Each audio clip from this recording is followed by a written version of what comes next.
우리는 지난 시간에 사도 바울의 일행이 빌립보시의 첫 번째 회심자인 루디아의 가정에서 머물면서 길에서 어떤 특별한 한 여자를 만난 사건을 우리가 살펴봤습니다. 그녀는 귀신의 도움으로 점을 치는 빌립보에서 유명한 점장이었습니다. 그래서 자기 주인에게 많은 경제적 이득을 가져다주고 있는 그런 여자였습니다. 그녀는 여러 날 동안 바울의 일행을 뒤를 따라다니면서 선교 사역을 회방하면서 바울을 심히 괴롭게 하였던 것을 우리는 알 수가 있습니다. 바울은 여러 날을 참고 인내하다가 드디어 그녀 속에 들어있는 귀신을 이제 쫓아내게 됩니다. 문제는 이제 그녀 속에 있는 귀신이 이제 떠나게 되니 이 여종에게 있어서 점치는 능력을 상실하기 때문에 이제 그 주인들에게 돈을 벌어다 주는 능력을 잃어버렸습니다. 그래서 이 주인들은 이 바울과 실라를 붙잡아서 이제 관리들에게 넘겨서 이제 채찍을 맞고 그리고 착고에 채인 채로 깊은 감옥에 갇히는 그런 일을 당했던 것입니다. 그런데 바울과 실라는 이 감옥 가운데에서도 낙심하거나 좌절하거나 하나님을 원망하지 않았습니다. 오히려 깊은 밤중에 하나님께 기도와 찬양을 그들이 올려드리는 것이죠. 그들의 기도와 찬양 소리를 함께 갇혀 있었던 다른 제수들도 그 찬송과 기도를 집중하여 잘 듣고 있을 때에 바로 큰 지진이 이 빌립보에서 일어난 것이죠. 그래서 모든 옥의 문들이 다 열려버렸고 사람들을 메고 있던 착고마저도 다 풀리는 초자연적인 역사가 이 빌립보 감옥에서 일어난 것입니다. 자다가 깨어난 이 간수가 이 사건을 보고 놀라서 이미 옥문은 다 열려버렸지, 그리고 매여있는 착고는 다 풀려버렸지, 그래서 반드시 죄수들이 다 도주하였을 것이라는 그런 착오를 그가 하고 칼을 빼어서 그 자리에서 자기를 하려고 했던 것이죠. 이런 절체절명의 이 순간에 바로 사도 바울이 나서서 내 몸을 해치지 말라, 우리 모두가 이곳에 있다, 이렇게 알리면서 바울의 만류로 이 간수는 죽음으로부터 면할 수 있었습니다. 죄수는 한 사람도 도망치지 않고 모두 남아있는 이 일에 간수는 충격을 받았던 것이죠. 그래서 바울과 실라 앞에 이 간수는 무릎을 꿇고 이 두 사람을 향해서 어떻게 불렀습니까? 큐리오스, 주여. 우리 성경은 선생들이여 이렇게 번역을 하고 있지만 큐리오스, 주여, 이렇게 부르면서 내가 어떻게 하여야 구원을 얻으리까? 자신의 생명을 자기를 하려고 하는 이 절체절명의 순간을 뒤집는 이 사건 앞에서 이 간수는 자신의 구원의 문제를, 이 바울 일행의 구원의 문제를 물었음을, 그것을 볼 수 있습니다. 오늘 바울은 이 간수에게 무엇을 특별한 행동을 하고 헌신을 하고 수고를 하고 그래 구원을 얻는 것이 아니라 바로 주 예수를 믿어라, 그러면 너와 내 집이 구원을 얻을 것이다, 이 말씀을 오늘 바울은 분명히 증거를 했습니다. 그래서 죄인의 구원은 다른 어떤 것이 아니라 주 예수를 믿는 믿음, 그거 하나로 구원을 얻음을 바울은 그것을 분명하게 말씀하였음을 볼 수 있습니다. 여기까지가 우리가 지난주에 살펴본 대략적인 내용이고, 이제 오늘 우리가 좀 더 깊이 살펴볼 것은 오늘 바울이 이 간수에게 주 예수를 믿어라 그러면서 뒤에 그 결과가 그리하면 너와 내 집이 구원을 얻을 것이다, 이 말씀을 한 거예요. 여기서 우리가 의문을 가지는 것은 바로 뭔가 하니까 주 예수를 믿어라, 그러면 너 자신이 구원을 얻을 것이다, 이렇게 말씀을 하면은 우리가 충분히 이해가 될 터인데, 문제는 너뿐만 아니라 내 집, 내 가족들이 구원을 얻을 것이다, 이 말씀을 바울이 하였다는 것이죠. 그러면 이 말씀이, 그러면 한 사람이 예수를 잘 믿으면은 그 나머지 가족들이 그냥 덤으로 저절로 다 구원을 얻는다는 그 말인가? 그 말이 아니죠. 그 말이 아닌 것입니다. 여러분, 복음을 전하다 보면은 이런 일들을 여러분 혹시 경험하지 않았습니까? 예수님을 믿을 것을 권면을 하면은, 신앙을 가질 것을 권면하면은, 아이고, 우리 집은 4대째 예수 믿어요.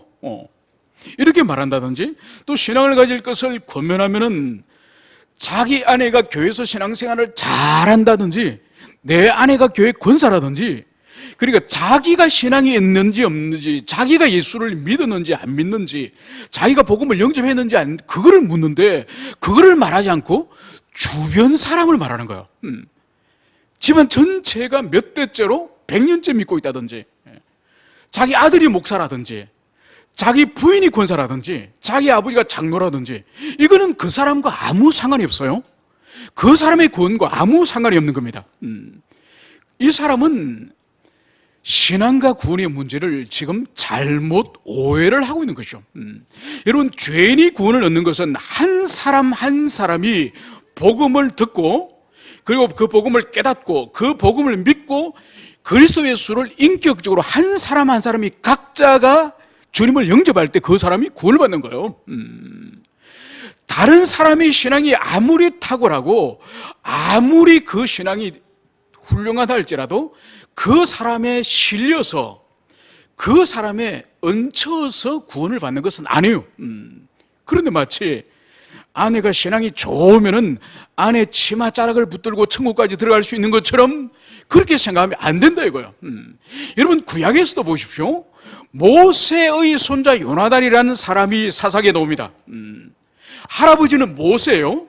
할아버지는 모세인데 손자 요나단은 우상 숭배의 제사장입니다. 여러분, 아버지 다윗에게 있어서 아들을 보세요. 압살롬이나 암몬이나 살인자고 간음자고, 여러분, 아버지가 다윗이라고 저절로 하나님 나라 들어가는 것이 아니에요. 한 사람 한 사람이 그리스도를 믿고 거듭나지 않으면은 주변 사람이 아무리 하나님의 사람이라 할지라도 자기 구원과는 상관이 없는 거예요. 여러분, 그렇기 때문에 선교 역사 가운데서 소위 말해서 집단 개종이라고 하는 그런 형태의 선교가 있었습니다.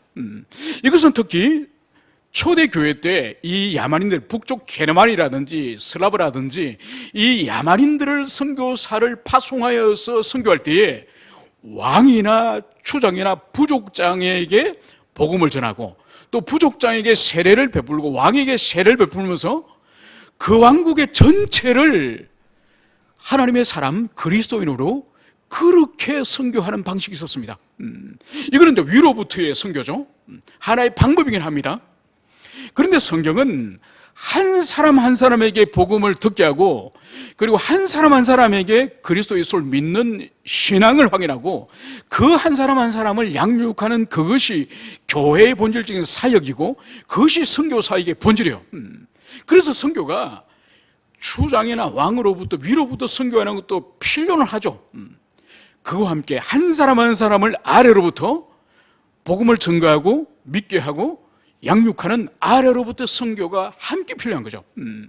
여러분, 그래서 130년 전에 조선의 선교사들이 들어와서 선교 사역을 할 때는 위로부터 아래로부터 이 양방향의 선교를 같이 한 거죠. 그래서 선교사들이 왕실의 고종 황제의 주치의가 되어서 왕실과 왕을 치료하면서 복음적 영향력을 위로부터 전가하였고, 또 백정이라든지 종이라든지 노비라든지 여성이라든지 어린아이라든지 가장 조선시대 때 그 바닥에 있는 그 기층 그 민중들에게 복음을 전하고 교류를 세운 거죠. 그래서 양측면에서 선교 사역을 했기 때문에 세계 역사 가운데서도 한국교회, 이 조선교회가 가장 선교적인 성공한 사례 중에 하나인 이유가 바로 양방향으로 사역들이 모두 다 성공했기 때문에 가능한 것이죠. 그래서 현대교회에서도 항상 모든 사람 한 명 한 명에게 복음을 전거하고 그로 하여금 거듭나게 된다는 그 목표를 가져야지, 지도자 한 사람, 사회적인 높은 신분이 있는 그 한 사람을 통해서 나머지를 덤으로 영혼을 취하겠다는 것은, 그것은 성경이 말하는 그런 선교가 아님을, 그것을 우리는 깊이 새겨야 할 것입니다. 오늘 32절에서는 우리가 주의 깊게 살펴봐야 될 것이 바로 뭔가 하니까, 오늘 바울이 그 사람과 그 집에 있는 모든 사람에게 주의 말씀을 전하였다. 여러분, 선교 사역에, 복음 전도 사역에 주의 말씀을 전하는 것은 너무나도 당연한 일이죠, 그죠? 너무나도 자연스러운 일이고 당연한 일이에요. 그런데 우리가 지금 생각할 때는 너무나도 당연한 일이지만은 우리와 달리 바울 사도에게 있어서는 자기 사역에 있어서 자랑할 만한 일들이 많은 사람이에요. 우리는 어떤 능력이나 어떤 표적이나 능력을 행한 일이 없지만은 바울 사도에게 있어서는 자기 사역 가운데의 어떤 사역의 열매나 놀라운 권능의 역사들이 그는 경험하였습니다. 그래서 그가 구브로 섬에서 박수 엘루마를 그의 선언에 의해서 장님이 되지 않았습니까? 그런 이야기들도 그가 할 수 있을 것입니다. 그리고 더 나아가서 잠시 전에 이제 감옥에서 찬송과 기도를 할 때에 큰 지진이 일어나서 이제 사도들의 그러한 기도와 찬송을 하나님이 들으시고 큰 표적을 행하셨던 그 이야기를 모여있는 사람들에게 그 간증을 할 수 있을 것입니다. 그리고 자신이 귀신 들려서 그 귀신의 능력으로 점쟁이를 하고 있는 그 여종에게 귀신을 쫓아낸 그 일을 간증할 수도 있을 것입니다. 그리고 루스드라에서는 평생을 앉아있던 안전병이 그 사람을 자신이 벌떡 세웠다고 하는 그 권능의 사건을 말할 수도 있을 것입니다. 그런데 바울은 오늘 오로지 주의 말씀, 복음만 전하였다는 것을 오늘 여기서 볼 수 있습니다. 여러분, 그러므로 우리가 전도할 때에, 누군가에게 복음을 전도할 때에 무엇을 증거해야 될지를 오늘 성경은 명쾌하게 그것을 말씀하고 있는 거예요. 여러분, 이것저것 말할 필요 없습니다. 자신이 경험하였던 거, 자신이 보았던 거, 자신이 들었던 거, 그거 할 필요 없습니다. 오직 그리스도 예수와 그의 복음에 대해서만 증거하면은 그 복음이 증거될 때에 성령께서 역사하여서 그 사람의 마음을 열고 그 사람에게 믿음을 주어서 그 사람을 거듭나게 하시는 거예요. 여러분, 그래서 오늘날도 여전히 남아있죠. 소위 말해서 전도 집회라든지 아니면은 어떤 복음을 전가하는 그런 일에 있어서 유명한 사람들을 초청해가지고 유명한 사람들이 자신이 어떻게 예수를 믿게 되었고 어떻게 거듭났는지 간증을 중심으로 하는 그런 집회들이 있습니다. 그러니까 그것이 과연 복음 전파에 있어서 바람직한지를 우리는 진지하게 고민해야 되는 거죠. 왜냐하면 성경적인 원리는 바울이 죽은 사람을 살리고 수많은 표적과 능력을 행했지만은 바울에게 있어서는 그런 이야기 하지 않습니다. 그런 이야기 하지 않고 선명하게 복음을 전가할 자리에서는 오로지 그리스도 예수와 그에 대한 복음을 전가하는 것으로 만족하였지 자기의 이런저런 능력을, 이런 표적을 그것을 말하지 않은 것이요. 그래서 오늘날 현대교회에서도 간증자를 세워가지고 간증자를 대신하여 사는 그것은 바람직하지 않은 거죠. 여러분, 교회 역사 속에서 강단에 소위 말해서 설교자가 아니라 간증자를 세워가지고 간증자로 하여금 하나님의 말씀을 전가하는 것이 아니라 자기 경험을 전가하는 이것은 오래되지 않았습니다. 20세기 들어와서 즉 말해서 펜타코스타, 즉 오순절 계통의 사역, 그 순복음 계통의 사역에 있어서 특히 전도 집회, 20세기 후반 전도 집회를 하면서 순수한 복음을 전가하기보다는 예수를 믿고 은혜를 받았던 사람들의 간증을 대신하는 것은 20세기 후반에 펜타코스타 오순절 신학에서 시작된 거예요. 그것을 이 교파 저 교파에서 무분별하게 받아들인 것은 옳지 않은 거죠. 이것 또한 교회에서 실용신학의 하나의 열매입니다. 그러니까 사역의 어떤 열매와 어떤 결과물을 얻으려고 하는 이 실용적인 신학, 이 신학의 열매 중에 하나가 바로 강단에 간증자를 세워서 순수한 복음 전파가 아니라 그 사람의 증거를 듣게 하는, 이것은 오늘 바울마저도 자신의 수많은 표적과 능력과 체험이 있음에도 불구하고 바로 순수한 하나님의 말씀, 주의 말씀을 증거한 것을 우리가 이것을 가슴에 깊이 새겨야 할 것입니다.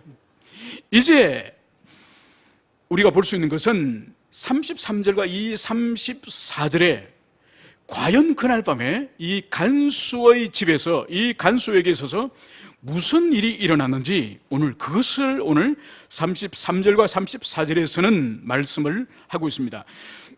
우리 33절과 34절 우리 두 구절을 같이 읽도록 하겠습니다. 33절부터 시작.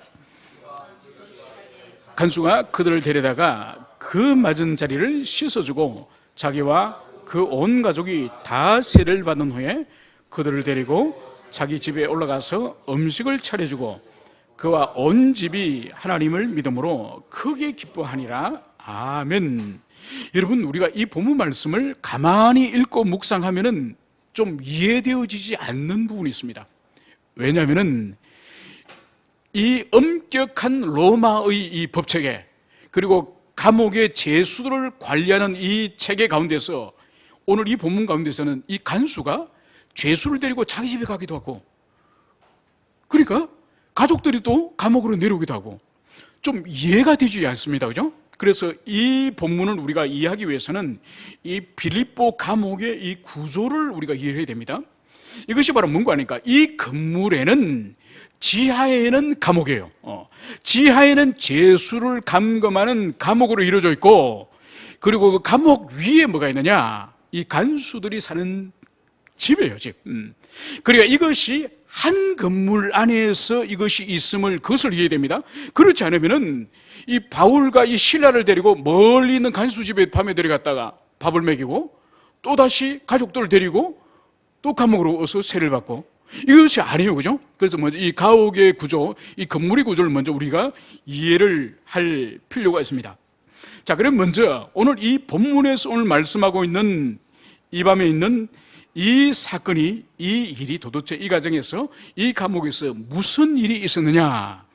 첫 번째로는 간수는 두 죄수를 데려다가 매를 맞아서 난 상처 부위를 오늘 씻어 주었음을, 치료해 주었음을, 그것을 볼 수 있습니다. 여러분, 간수가 죄수를 치료해 주는 이 일이 2000년 전에 로마의 감옥에서 이것이 통상적으로 일어날 수 있는 일입니까? 그렇지 않죠.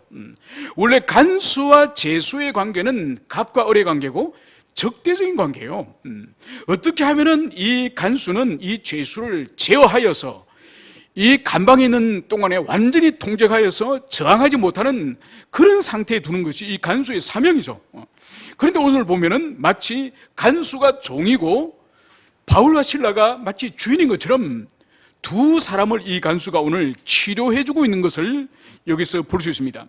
여러분, 여기서 볼 수 있는 것이 바로 뭔가 하니까 이 간수에게 이 두 사람은 죄수가 더 이상 안 해요. 자신에게 복음을 증거한 하나님의 사람으로서 이 두 사람을 얼마나 존귀하게 여기고 있는지 그것을 볼 수 있는 것이죠. 그것이 바로 지난번에 처음 이 두 사람을 부를 때에 바로 큐리오스, 주여, 이렇게 바울과 실라를 이 간수가 부름을, 그것을 알 수 있는 것이죠. 여러분, 이것이 바로 뭔가 하니까 이것이 바로 복음의 능력이요, 복음의 능력.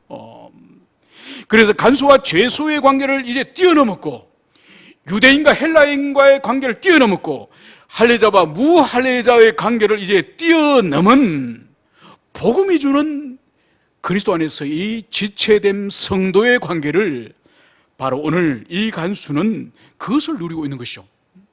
여러분, 이것은 이미 2000년 전에 그리스도 예수께서 골고다에서 이미 유대인과 이방인과 이 높은 장벽, 그리고 이 세상에 있는 모든 장벽을 골고다에서 이미 주님은 넘으셨어요. 극복하셨어요. 여러분, 그 증거 중에 하나가 뭔가 하니까 예수님의 그 제자 공동체 안에서 절대로 조화될 수 없는 적대적인 관계의 제자가 두 사람이 있었습니다. 그 사람이 누구죠? 마태, 세리, 민족 반역자, 로마에게 세금을 갖다 바치는 중간에서 매개하는 이 마태, 그러면서 엄청난 부를 착취하는 이 마태가 있었다고 한다면은, 이 마태 같은, 이 세리 같은 사람들을 암살하는 그 열심당원 시몬이 주님의 제자 가운데 있었습니다. 여러분, 시몬 같은, 열심당원 시몬 같은 사람은 끊임없이 2000년 전에 이 마태 같은 사람들을 표적으로 하여서 암살하던 암살 집단이에요.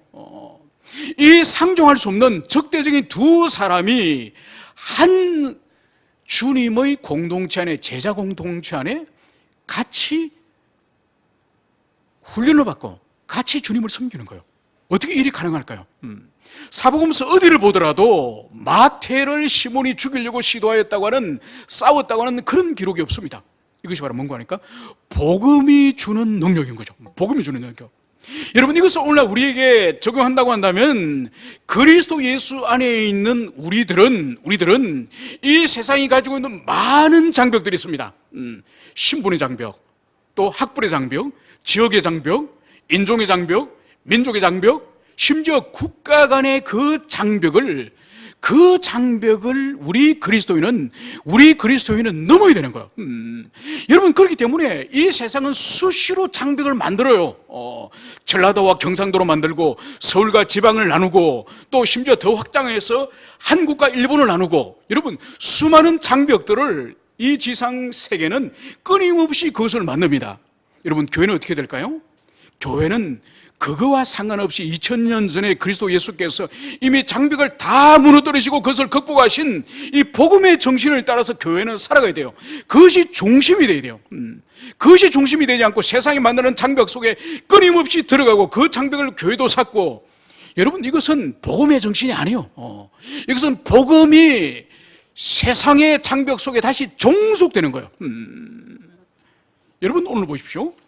오늘 이 간수는 그리스도 예수를 믿고 그의 사람이 되었기 때문에 자신이 마치 이 두 죄인의 종인 것처럼 이 감방에 갇힌 이 죄수들을 치려고 씻기는 그런 사람으로 되었음을, 그것을 말씀을 하고 있습니다. 여러분, 바울은 그래서 골로새서 3장 10절에서 이렇게 말씀을 하고 있습니다. 새 사람을 입었으니 이는 자기를 창조하신 이의 형상을 따라서 지식에까지 새롭게 하심을 받느니라. 그러니까 그리스도 안에서 새로운 피조물이 된 우리는 바로 우리를 지으신 하나님의 형상에 따라서 어디까지? 지식에까지 새롭게 하심을 받았다. 여러분, 이것은 뭔가 하니까 단순히 우리가 거듭나고 예수 믿고 천국 간다는 의미가 아니에요. 이 세상을 살아가면서 이 세상에 수많은 지식과 수많은 세계관과 가치관이 있지만은 그것마저도 새롭게, 지식과 가치관마저도 중생한 그런 가치관을 가져야 된다. 그것을 말하는 거예요. 이것이 바로 복음으로서 세상의 모든 지식의 장벽들을, 가치관과 세계관의 장벽을 넘어야 된다. 그것이 바로 새로운 피조물이다. 이것을 바울이 선언을 하고 있는 것입니다. 이 밤에 두 번째 그 가정에 일어난 일은 바로 바울과 실라는 적시로 간수와 그 가정의 모든 식구들에게 세례를 적시로 베푸는 것을, 그것을 여기서 볼 수 있습니다. 여러분, 여기서 우리가 볼 수 있는 것이 바로 뭔가 하니까 이 바울과 실라는 그 매에 맞아서 고문을 당해서 온몸이 상처투성이에요. 그리고 종일 먹지 못해서 기진하여 있습니다. 여러분, 그러면은 인간적으로 볼 때는 자기 몸이 상처로 너무 아프고 배가 고파서 지쳐 있는데 세례를 베푸는 것은 몸 좀 회복되고 나서, 치료받고 나서 천천히, 그것은 세례는 천천히 합시다, 이렇게 인간적으로 생각할 수 있지 않습니까? 그런데 이 바울과 실라는 적시적으로 오늘 온 가족들에게 세례를 베풀었음을, 그것을 여기서 볼 수 있습니다. 이것은 바로 뭔가 하니까 이 두 사람의 마음에는 자신의 몸의 안이라든지 자신의 몸의 안식이라든지 이런 문제가 아니라 오직 복음 전파와 하나님의 나라의 확장으로 하는 여기에만 사로잡혀 있는 그것을 볼 수 있는 것이죠. 세 번째로는 이날 밤에 이 가정에 일어난 일이 바로 뭔가 하니까 이 간수는 두 사람을 데려가서 자기 집에 올라가서 음식을 차려주고 그들의 필요를 채워주었다는 그것을 볼 수 있습니다. 여러분, 두 사람은 몸에 상처투성이고 또 먹지 못하여서 기진한 상태였습니다. 이것을 이 간수는 이제 그리스도를 사랑하니, 그리스도의 지체에 된 형제를 사랑하니 그들의 필요를 이제는 알게 되는 거예요. 여러분, 왜 이웃에 대하여 우리가 무심하고 우리가 손을 내밀지 못하고 그들에게 섬김을 하지 못할까요? 그것은 바로 사랑이 없으니까. 그들을 사랑하지 않으니, 여러분, 사랑을 하게 되면은 어떤 일이 일어날까요? 관심이 많아집니다. 여러분, 관심이 많아지면 어떻게 될까요? 오지랖이 넓어지고 참견을 많이 합니다. 그러니까 오지랖이 넓다는 말과 참견을 많다는 말은 부정적인 의미예요, 그죠? 그러나 그것을 곰곰이 생각해 보면은 사랑이 많기 때문에 바람이 좀 추워지면은 따뜻한 옷이라도 있을까? 날이 또 더워지면은 많이 더워지면은 그 집에 에어컨이라도 있을까? 그러니까 끊임없이 그 지체를 사랑하면은 그 지체에게 지금 뭐가 필요하고 뭐가 불편할까 이런 것을 계속적으로 생각하는 거죠. 이것이 바로 사랑의 힘이죠. 사랑의 힘. 오늘 이 간수는 우리 주님을 사랑하니 주님의 종들인 이 바울과 실라에 대해서 관심을 가지고 그들에게 필요한 것이 뭘까 생각하니 몸을 치료하는 것이고 더 나아가서 그들에게 먹이는 것임을 그것을 여기서 알 수 있습니다. 마지막 네 번째로 오늘 성경은 간소와 간소의 온 집안이 예수 그리스도를 믿는 일로 크게 기뻐했다. 그것을 오늘 여기서 기록을 하고 있습니다. 여러분, 우리 성경은 그냥 한글 성경에서는 크게 기뻐하였다 이렇게 기록되어 있지만은 이 헬라어를 보면은 이 단어가 합성어인데 이 단어가 어떤 뜻인가 하니까 높이다 영화롭게 하다는 그 뜻과 함께 또 마구 날뛰다는 그런 뜻이 결합된 그 단어예요. 그래서 이 단어의 이 의미가 바로 뭔가 하니까 너무나도 기뻐서 가만히 앉아있을 수 없는 뛸 정도, 그 자리에서 날뛸 정도의 그것을 말하는 거예요. 여러분, 이것을 가장 잘 보여주는, 이런 영혼의 상태를 가장 잘 보여주는 것이 바로 뭔가 하니까 예루살렘으로 하나님의 법궤가 드디어 그 우여곡절을 이제 겪고 드디어 들어갈 때에 다윗이 백성들 앞에서 왕인, 한 나라의 왕인 다윗이 법궤가 예루살렘으로 들어갈 때 어떻게 처신을 했습니까? 수영머리 이렇게 쓰다듬으면서 천천히 이렇게 팔자걸음으로 그렇게 법궤 앞에서 갔습니까? 아니죠, 그죠? 마치 어린아이처럼 하나님의 법궤가 자신이 살고 있는 예루살렘 성으로 드디어 하나님의 법궤가 들어온다고 하는 하나님이 함께 계시는 임재의 상징인 법궤가 들어온다는 그것 때문에 어린아이처럼 뛰어놀았습니다. 여러분, 뛰고 놀을 때 어떻게 됐죠? 바지가 훌러덩 벗겨진 거예요. 여러분, 그래도 왕의 채통이 문제가 아니에요. 자존심이 문제가 아니에요. 얼마나 기뻤으면은 하나님이 나와 함께 하신다, 하나님이 나의 성으로 들어오신다, 이 기쁨 가운데서 이 다윗이 뛰어놀았던 것이죠. 바로 오늘 이 가정, 이 간수와 그 모든 식솔들이 예수 그리스도를 믿었다고 하는 여기에 이 사람들이 얼마나 뛸 듯이 기뻤는지 그것을 오늘 성경은 오늘 크게 기뻐하다 이렇게 번역을 하고 있습니다. 여러분, 이것이 바로 뭔가, 이것이 신앙의 출발이에요. 기독교 신앙의 출발은 누구도 알 수 없는 이 신령한 기쁨, 말할 수 없는 이 기쁨, 이것을 경험하는 그것이 바로 회심이라고 부르고 그것이 바로 기독교 신앙의 출발이에요. 이것이 없는 자는 아직 출발을 못한 거예요. 여러분, 극동방송의 사장이신 김장은 목사님이 오래전에 자신의 가정에 있었던 이야기를 하시는 것을 들은 적이 있습니다. 바로 뭔가 하니까 김장은 목사님이 유명하신 목사님이니까 젊었을 때에 많은 외부의 집회를 나가셨습니다. 그러니까 가정의 자녀들을 제대로 돌보지를 못한 거죠. 그러니까 자녀들이, 자신은 목회자인데 자신의 아들들이 신앙생활을 잘 안 하고 그렇게 하니까 이분이 너무 마음이 아픈 거예요.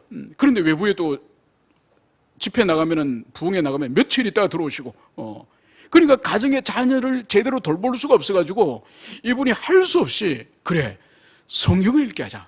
아버지가 아무리 찬송을 하더라도 그것보다는 성경을 읽으면은 성경 속에 하나님의 음성을 들으면 얘들이 변화될지 모른다. 그러면서 성경을 그 아들 김요셉 목사님, 그분에게 성경을 읽게 하는 거예요. 그런데 신앙이 없는 아들에게 성경을 읽으라면 읽겠습니까? 안 읽겠습니까? 당연히 안 읽죠. 그래서 아버지가 조건을 거는 거예요.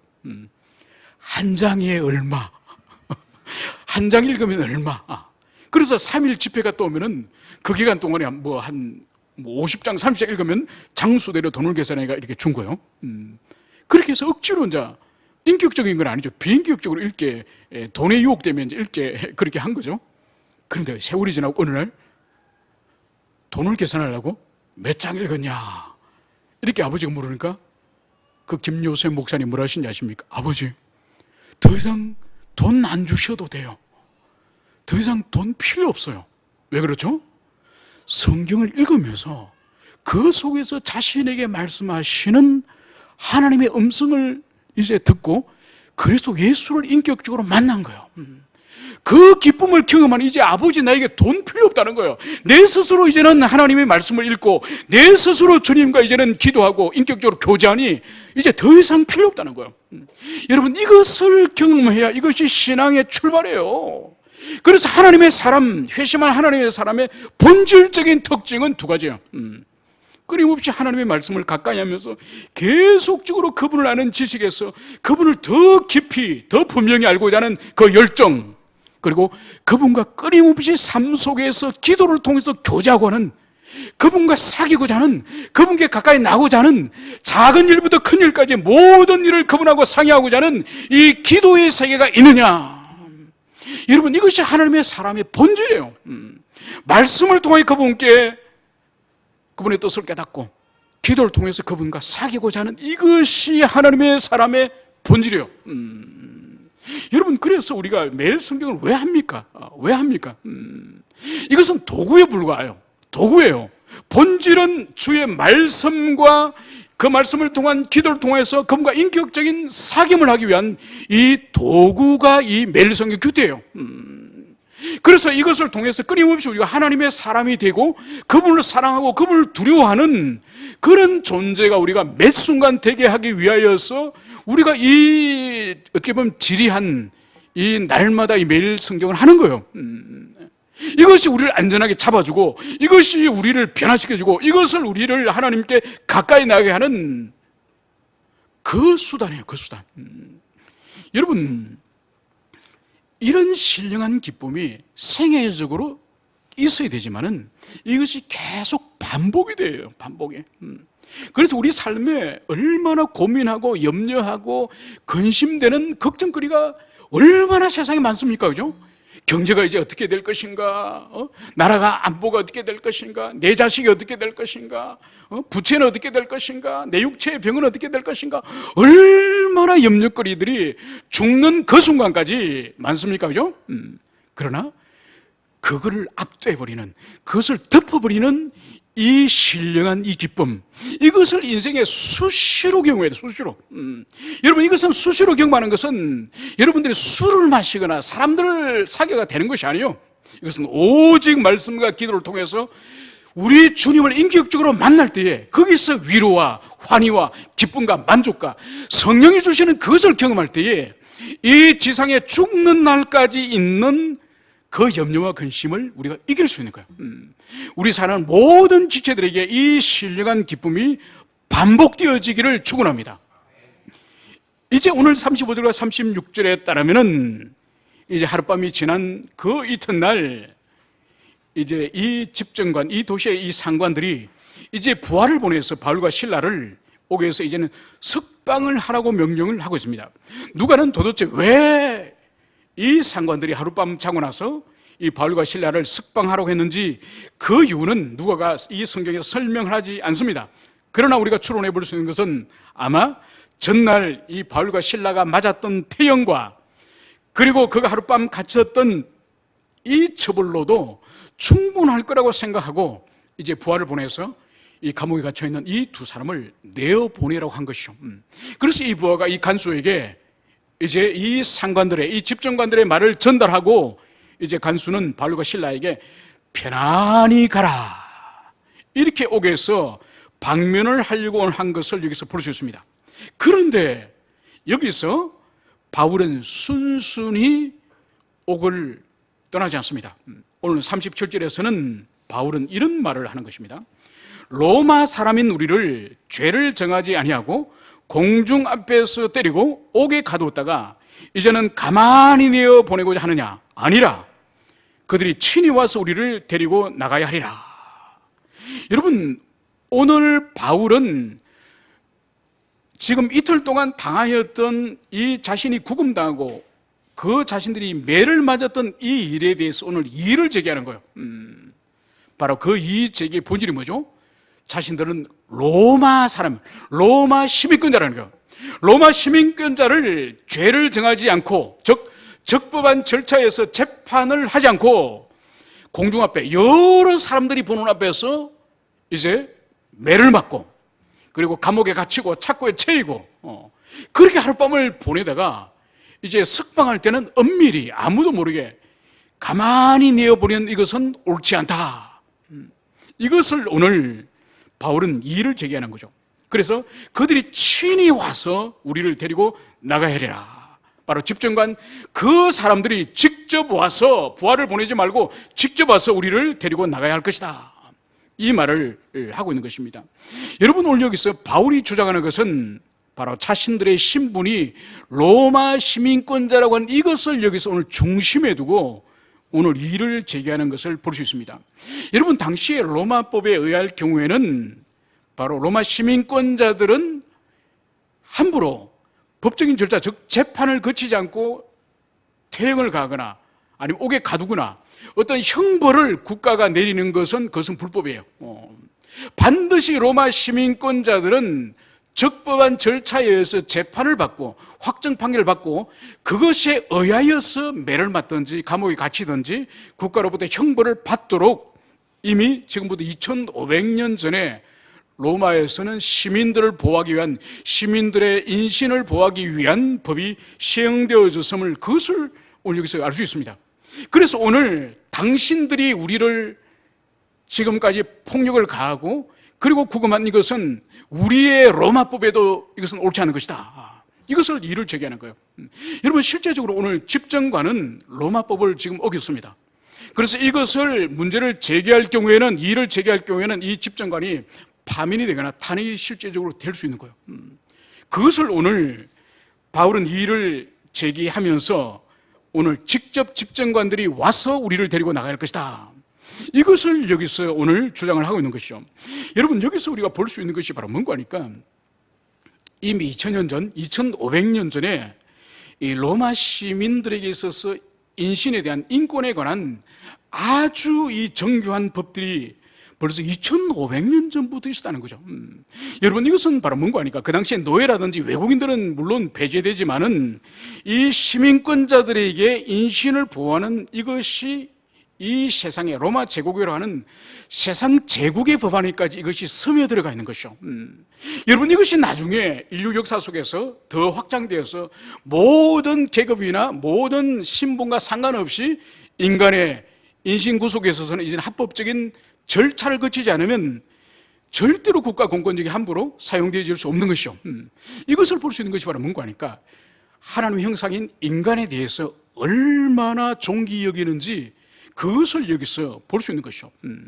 여러분, 그렇기 때문에 복음이 전파되는 곳마다 확실히 사회적인 변화 중에 하나가 바로 뭔가 하니까 사람을 신분과 계급과 모든 것을 떠나서 모든 사람을 하나님의 형상으로 여기면서 인간 자체를 존귀하게 여기는 것이 기독교 복음이 들어가는 모든 사회에서 일어난 공통적인 현상임을, 그것을 볼 수 있습니다.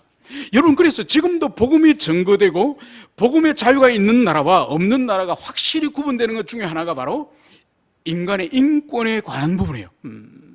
여러분, 이번에 홍콩 사태를 여러분도 보셨죠, 그죠? 홍콩을 중국이 시위 진압하는 것을 여러분들이 얼마나 텔레비전을, 물론 한국 텔레비전에서는 잘 보여주지 않았지만 얼마나 무자비하게 짓밟았습니까, 그죠? 여러분, 우리 한국은 더 이상 그런 형태로 시위하지 않습니다. 1980년도, 90년도 넘어오면서 그렇게 최루탄이나 곤봉을 가지고 직접적으로 경찰이 폭력하는 것이 이제 없어졌습니다. 그런데 아직은 홍콩에서는 무자비하게 그렇게 진압을 합니다. 그래서 실명을 하기도 하고 온몸이 찢어지기도 하고 이런 일은 공산당에게 아무 일도 안 해요. 여러분, 그래서 지금도 그 나라가 어떤 수준인지는 인권의 그 본질인 가장 사회적으로 연약한 사람들, 그 사람들을 어떻게 그 국가와 그 사회가 다루느냐, 그 차이가 바로 하나님의 형상성을 그 사회가 어떻게 인정하느냐.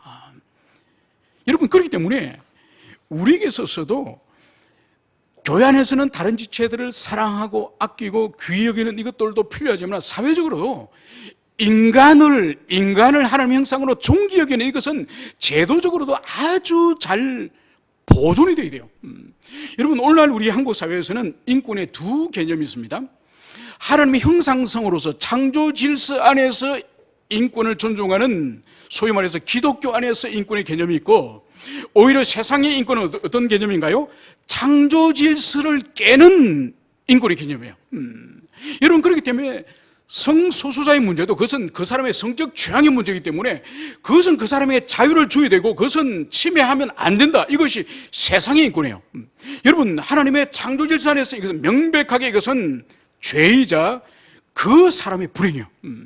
여러분, 그렇기 때문에 우리가 믿는 인권은 바로 뭔가 하니까, 창조주 하나님께서 지으신 우리는 하나님의 창조 질서와 그리고 그분을 사랑하고 그분을 두려워하는 삶이 가장 우리에게 행복하고 가장 우리에게 최적의 삶을 주신다고 하는 믿는 것이 우리가 믿는 인권이에요. 그런데 세상의 인권은 자기 속에 오른 대로 동성연애를 하고 싶으면 하고, 수관을 하고 싶으면 하고, 별별 더러운 짓이라도 지 하고 싶으면 하도록 내버려두는 그것이 인권이다. 여러분, 우리는 그걸 받아들일 수 없어요. 교회는. 그래서 우리가 이 변화하는 이 세상 가운데서도 하나님의 창조의 질서 안에서, 하나님의 계시 안에서 보장하는 그 계시 안에서의 자유, 그 자유가 참다운 인권이고 참다운 교회가 지켜야 될 가치라는 것을, 그것을 붙잡으시기를 바랍니다. 이제 38절 39절의 의할공회는 그들이 로마 사람이라는 말을 듣고 두려워하여 와서 데리고 나가 그 성을 떠나기를 청하니, 오늘 바울의 요청을 따라서 오늘 이 바울을 만나러 온 그들이라는 이들이 누굴까요? 바로 그 성의 집정관, 즉 상관들이죠. 이 사람들이 오늘 자신들이 폭력을 행사하였고 자신들이 구금하였던 이 사람들이 알고 보니 로마 시민권자라는 것을 이 사람들이 알은 거죠. 그래서 이 바울과 실라가 로마 제국 앞에 이의를 제기하고 불법적인 공권력을 행사했다는 것을 제기할 경우에 이 집정관들은 탄핵이 되거나 파면이 될 수 있기 때문에 이 사람들이 두려워서 오늘 바울과 실라를 만나러 온 것을 여기서 볼 수 있는 거죠. 그래서 이 두 사람을 데리고 나가면서 이 성을, 빌립보를 빨리 떠나달라고, 그것을 오늘 여기서 하는 것을 볼 수 있습니다. 그 정도로 이 집정관들은 오늘 자신들의 불법 행위, 이것을 두려워하고 있음을 여기서 볼 수 있습니다. 여러분, 여기서 우리 하나 의문을 가지는 것이 바로 뭔가 하니까, 왜 그러면 바울과 실라가 그들이 처음 체포될 그 당시에 우리는 로마 시민권자다. 여러분, 우리는 로마 시민권자이기 때문에 우리는 적법한 절차에서 재판받을 권리가 있습니다, 이렇게 주장하지 않고 왜 매를 맞고 왜 감옥에 갇히면서 그 고초를 당하였을까? 이것을 우리가 생각해 볼 필요가 있습니다. 여러분, 누가는 이 사도행전 안에서 왜 두 사람이 자신들의 신분이 로마 시민권자라는 것을 처음부터 밝히지 않았는지 누가는 이 사도행전에서 말하지 않습니다. 그래서 어떤 신학자는 그 상황이, 군중들이 지금 매우 흥분해 있고 지금 그 상황이 이 두 사람의 말을 귀 기울여 들을 수 있는 상황이 아니기 때문에 이 두 사람이 자신의 신분이 로마 시민권자라고 말했을지라도 이들이 듣지를 못하였다, 이렇게 해석을 하는 신학자도 있습니다. 그러나 아무튼 우리가 여기서 볼 수 있는 것은 이 급박한 상황, 체포되어지고 채찍에 맞고 그리고 감옥에 갇힌 이 급박한 상황 가운데서 이 두 사람은 자기 권리, 시민권자라고 하는 이 권리를 보호하기 위해서 외치기보다는 이 급박하고 위급하게 돌아가는 이 상황 가운데서도 자신들의 신변을 온전히 하나님께 맡기고자 하는, 주님을 절대적으로 신뢰하고 의존하는 그런 신앙을 여기서 볼 수 있는 거예요. 그리고 더 나아가서 이 위급한 상황을 허락하신 하나님께서는 분명히 성도가 당하는, 당신의 사도들이 당하는 이 어려움 가운데서도 어떤 하나님의 계획이 있을 거라고 하는 하나님의 섭리를 믿는 그런 신앙이 여기서 있는 거죠. 여러분, 이것을 우리는 배워야 돼요. 우리 인생에서 여러분, 우리 자신의 어떤 잘못이나 우리 자신과 전혀 상관없이 우발적으로 당하는 큰 위기와 곤란은 우리 인생 가운데서 우리는 왕왕 만납니다. 그래서 그 문제를 야기한 것이 사실은 우리 자신이 잘못해서 그 위기와 어려움을 만나게 할 수 있습니다. 그런데 우리 자신의 잘못이 없이 외부의 요인으로 해서 큰 환란을 우리가 갑자기 당할 수 있습니다. 그때 어떤 사람은 그 상황을 벗어나려고 미친 듯이 발악을 합니다. 미친 듯이. 성도인데, 신자인데, 마치 하나님이 없는 것처럼 막 헤어나려고 발부둥을 칩니다. 그런 사람이 있는가 하면은, 나에게는 하나님이 계시지. 하나님이 내 아버지시지. 지금 내 상황을 모두 알고 계시지. 그럼에도 불구하고 나에게 이러한 어려움을, 곤란을 허락하시는 것은 반드시 주님의 뜻이 있다.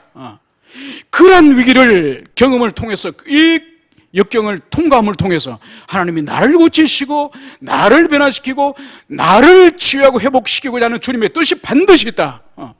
그것을 믿으면서 그것을 통과하려고 하는, 피하려고 하는 것이, 도망치려고 하는 것이 아니라 통과하려고 하는 그런 의지를 가진 사람이 있습니다. 여러분, 이것을 믿음이라고 말해요.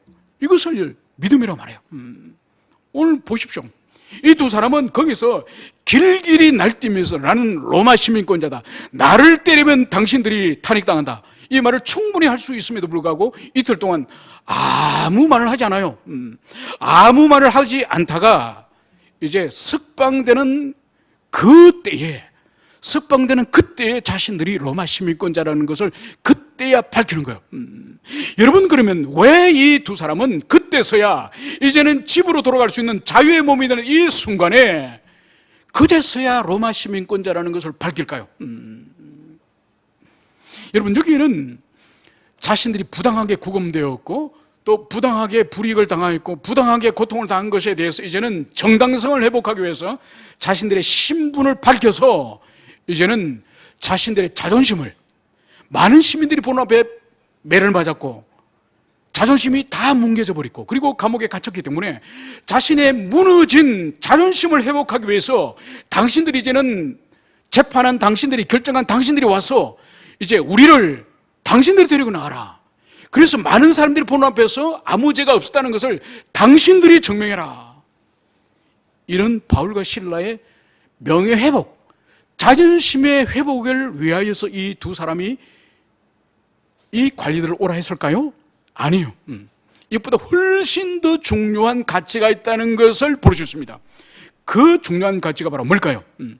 바로 자신의 명예와 자신의 자존심의 문제가 아니라 자신은 이제 추방되어지고 자신은 이 빌립보를 떠나게 되지만 남겨진 교회, 남겨진 연약한 이 새신자들, 새가족들, 그리고 그 연약한 교회가 앞으로 해야 될 선교사역, 이것을 위하여서 자신이 불명예스럽게 쫓겨나는 것이 아니라 이 빌립보 교회를 설립한, 개척한 이 바울이 바로 무죄한 가운데에서 감옥에 들어갔음을, 폭력을 당했음을, 그것을 증명을 할 때에 이 빌립보 교회의 그리스도인들과 앞으로 이 교회의 선교사역과 이 교회의 안전을 위해서 바로 바울이 이 석방되는 이 마지막에 자신의 신분을 드러낸 거예요.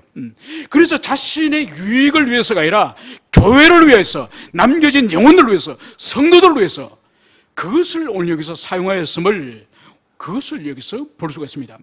여러분, 그렇기 때문에 이 로마 시민권자라고 하는 이것을 바울은 한때는 철저히 버렸습니다. 그래서 빌립보서 3장 7절과 8절에서는 바울은 이렇게 고백을 하는 것입니다. 무엇이든지 내게 유익하던 것을 내가 그리스도를 위해서 해로 여길 뿐더러 또한 모든 것을 해로 여김은 내 주 그리스도를 아는 지식이 가장 고상하기 때문이라. 내가 그를 위하여 모든 것을 잃어버리고 배설물로 여김은. 여러분, 그리스도 예수를 만나기 전에 그 자신이 가지고 있었던 그 로마 시민권, 그리고 탁월한 그의 변정학, 수사학, 논리학, 이 그리스의 그 헬라의 철학, 이 모든 학문의 체계와 자기 사회적인 신분, 이것을 오늘 바울은 어떻게 여겼다고요? 배설물로 여겼다. 여러분, 배설물이 뭐죠? 똥오줌이죠, 똥오줌. 여러분, 그렇게 여겼지만은 오늘 여기서는 하나님의 교회를 보존하고 교회 선교 사역을 위하여서 또 남겨진 성도들을 위하여서 오늘 바울은 자신이 로마 시민권자라는 것을 여기 당당히 밝힘을 보여줍니다. 여러분, 그렇기 때문에 바울이 자신이 가지고 있는 모든 지상의 자원들을 배설물로 똥으로 여겼다는 것은 그거 완전히 결별했다는 뜻이 아니에요. 그렇기 때문에 자신이 가지고 있는 수사학이라든지 논리학이라든지 그리스도 철학이라든지 이런 것들을 그의 13권의 성경을 기록하면서 그의 논리적인 기술들, 그리고 로마서를 기술함에 있어서 거기 사용되어졌던 철학적인 구조들, 이런 것들을 계속적으로 사용하는 거예요. 그리고 오늘 교회를 위해서도 로마 시민권자를 밝힘으로 사용하는 거예요. 여러분, 그렇기 때문에 배설물로 여긴다는 의미는 뭔가 하니까 바로 지금까지는 내 영광과 나의 유익을 위해 사용했다 한다면 그것이 오로지 주님과 교회를 위해서 사용하겠다, 바로 지체를 위해서 사용했다고 하는 이 대전환, 이 전환의 의미가 바로 배설물로 여긴다는 의미예요. 여러분, 이것은 오늘날 우리에게 마찬가지겠죠.